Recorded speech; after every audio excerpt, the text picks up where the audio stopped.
पंतप्रधान नरेंद्र मोदी आणि American podcaster लेक्स फ्रीडमॅन यांच्यातील विशेष संभाषणाचा पॉडकास्ट प्रसिद्ध झाला। या मुलाखतीत पंतप्रधान मोदींनी त्यांचं बालपण, हिमालयात घालवलेला वेळ आणि सार्वजनिक जीवनातील प्रवासाशी संबंधित अनेक पैलूंवर चर्चा केली। या संभाषणाची माहिती स्वतः पंतप्रधान मोदींनी सोशल मीडियावर शेअर केली आहे। त्यानंतर मोदींची एवढी प्रदीर्घ मुलाखत घेणारा लेक्स फ्रीडमॅन नेमकं कोण आहे हा प्रश्न आता विचारला जाऊ लागलाय। याच लेक्स फ्रीडमॅन विषयी आज आपण या व्हिडिओच्या माध्यमातून जाणून घेऊया। नमस्कार, मी ऋतुजा, वन इंडिया मराठीमध्ये आपल्या सर्वांचं स्वागत। लेक्स फ्रीडमॅन हा एक प्रसिद्ध अमेरिकन पॉडकास्टर आणि संशोधक आहे।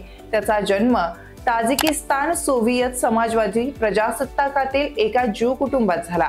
त्याचं खरं नाव अलेक्सी अलेक्झांडरविच फ्रीडमॅन आहे। त्याचं बालपण रशियाची राजधानी मॉस्को मध्ये गेलं।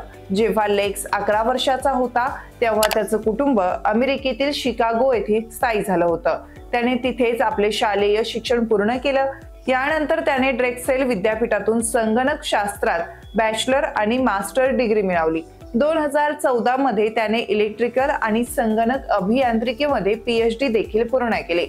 लेक्स फ्रीडमॅन याने PhD करत असताना 2014 मध्ये गुगलमध्ये काम करण्यास सुरुवात केली। 6 महिन्यानंतर त्याने गुगल सोडलं। 2015 मध्ये त्याने अमेरिकेतील प्रसिद्ध तंत्रज्ञान संस्था MIT लॅब मध्ये काम करण्यास सुरुवात केली, जेथे त्याने मानसशास्त्र आणि बिग डेटा क्षेत्रात संशोधन केलं। 2019 मध्ये त्याने टेस्लाच्या ऑटो पायलट सिस्टमवर एक संशोधन पत्र लिहिलं होतं। हे संशोधन इतकं प्रभावी होतं की टेस्लाचे संस्थापक एलोन मस्क यांचंही त्याकडे लक्ष त्याने वेधलं होतं। एलोन मस्कने या अभ्यासाचं कौतुक केलं आणि फ्रीडमॅनच्या मुलाखतीसाठी त्याच्या कार्यालयात त्याला आमंत्रित केलं। त्यानंतर फ्रीडमॅनने संशोधन सोडून दिलं आणि पॉडकास्टिंगच्या जगात प्रवेश केला। लेक्स फ्रीडमॅनने आतापर्यंत कुणाकुणाच्या मुलाखती घेतल्या आहेत ते आपण पाहूया। त्याने 2018 मध्ये त्याचे पॉडकास्ट सुरू केलं। सुरुवातीला त्याने त्याचं नाव द आर्टिफिशियल इंटेलिजन्स पॉडकास्ट ठेवलं। 2019 मध्ये जेव्हा त्याने एलोन मस्कची मुलाखत घेतली तेव्हा हा पॉडकास्ट खूप लोकप्रिय झाला। यानंतर त्याने त्याचं नाव बदलून लेक्स फ्रीडमॅन पॉडकास्ट असं ठेवलं। आज त्याच्या पॉडकास्ट जगातील सर्वात प्रसिद्ध पॉडकास्ट पैकी तो मानला जातो। यामध्ये तो राजकारण, तंत्रज्ञान, समाज आणि जीवनाशी संबंधित विषयांवर चर्चा करतो। Donald Trump, Elon Musk, Mark Zuckerberg, Benjamin Netanyahu आणि नोम चॉम्स्की असे अनेक सेलिब्रिटी त्याच्या पॉडकास्टवर दिसले आहेत।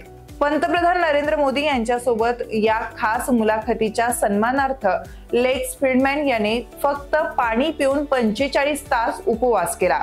लेक्स फ्रीडमॅन याने त्याच्या मुलाखतीत हे उघड केलंय। यावेळी पंतप्रधान नरेंद्र मोदींच्या उपवासाच्या विषयावर त्याने आपले विचार मांडले।